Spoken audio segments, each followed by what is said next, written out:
Bonjour camarades, nous allons voir aujourd'hui comment Jordan Bardella a atomisé la candidate LFI, Manon Aubry, en débat. Générique.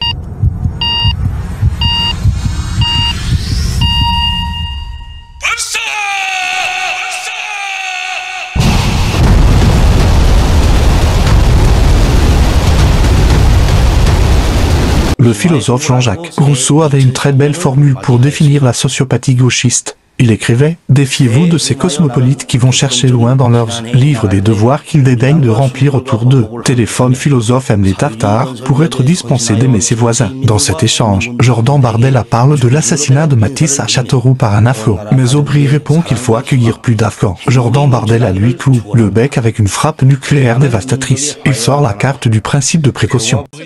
Manon Aubry, juste en disant rapidement. Dans l'affaire de Châteauroux, où Matisse a été assassiné par une famille de réfugiés afghans, quelle est la plus-value pour nous d'accueillir des réfugiés afghans dans ces conditions? Donc pour vous, vous voulez cesser d'accueillir qui que ce soit, y compris quand il fuit les guerres, quand il rentre dans les cadres du droit international. Quand il menace la sécurité de mes concitoyens, oui madame, ça s'appelle le principe de précaution. Vous savez. Dans ce deuxième moment, Manon Aubry se prend une salve de missiles russes Sarmat. Elle rame tellement qu'elle pourrait être qualifiée pour l'épreuve d'aviron des Jeux Olympiques. Elle prend vraiment cher. C'est jouissif. Bardella lui inflige des positions latérales de sécurité en pagaille. Monsieur Bardella, j'ai une question assez simple. Est-ce que vous étiez pour ou contre accueillir les 110 000 réfugiés ukrainiens que la France a accueillis, qui ont fui la guerre en Ukraine? J'y étais favorable. Vous y étiez favorable. Parce que je me sens culturellement plus proche des conflits qui arrivent aux portes de l'Europe que de ce qui se passe en Afghanistan. Manon Aubry, Manon Aubry, pour répondre à la question. Les femmes attendez madame Toussaint. Elles peuvent rester monsieur Bardella. Afghanistan. Vous parlez ensemble, on vous entend plus.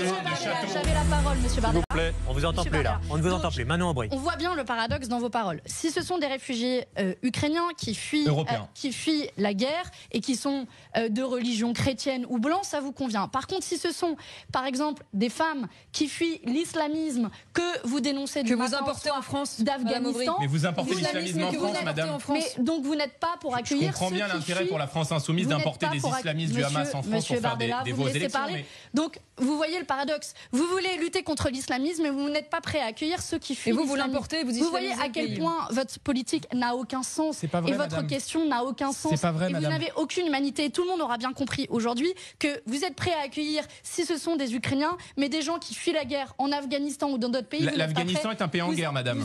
Première nouvelle. Alors le régime politique afghan, vous savez ce que c'est, notamment pour les femmes. L'Afghanistan n'est pas un pays en guerre, madame. Révisez votre droit international. Je suis fière de garantir le droit d'asile qui est garanti en droit international. Et ce droit d'asile, vous voyez, monsieur Bardella, Manon Aubry, je veux juste Manon Aubry pourrait accueillir des réfugiés afghans ou palestiniens. C'est bizarre. Quand vous demandez à un électeur de Mélenchon d'accueillir un réfugié chez lui, il se débine. Regardez cette vidéo collector. J'ai discuté avec eux, ils sont très gentils et voilà. Vous seriez prêt à en accueillir un chez vous? C'est moi que vous proposiez ça parce que j'ai un grand canapé, donc oui. Si vous voulez, on y va? On en prend? On y va? Oui. On leur demande? Je déconne. Quelle indignité. Non, c'est pas possible. Non, mais là, je vais y aller. En plus, la journée, ils sont vraiment pas là. Mais allez. Il y en a, hein. J'en ai vu. Ah non, ils sont vraiment pas là. Il y en a à l'intérieur. Ah, la journée, ils ont pas le droit d'être là. Mais j'en ai vu à l'intérieur, il y en a. Ah non, ils ont pas le droit d'être là.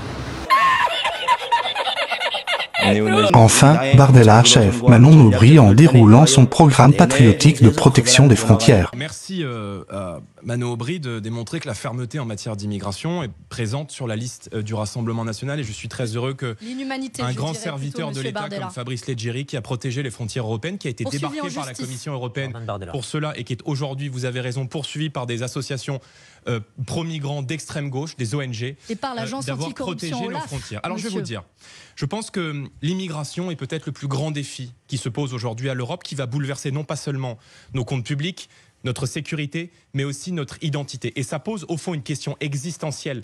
Qui sommes-nous et qui voulons-nous rester dans le siècle qui vient? La logique de la gauche et de ce pacte migratoire, c'est de répartir les migrants dans les communes, dans les villes et dans les villages de France. La mienne, c'est de faire repartir des clandestins qui n'ont rien à faire sur notre sol et qui viennent précisément sur le sol français parce que notre pays est devenu un guichet social pour l'immigration du monde entier. Par conséquent, je prône aujourd'hui un tournant ferme, dissuasif en matière d'immigratoire avec premièrement une double frontière. La possibilité de refouler les embarcations qui arrivent sur les côtes européennes par Frontex au large, aux portes de l'Union européenne. Et deuxièmement, la restriction de l'espace Schengen aux seuls ressortissants de l'Union européenne. Deuxièmement, je souhaite que les demandes d'asile soient traitées dans les ambassades et consulats des pays de départ. Aujourd'hui, l'asile est devenu une immigration de fait accompli. On accueille tout le monde rentre, plus personne ne sort. Et troisièmement, il faut faire en sorte que la France cesse d'être un guichet social pour l'immigration du monde entier. Il l'a complètement terminée. Elle ne pouvait plus répondre.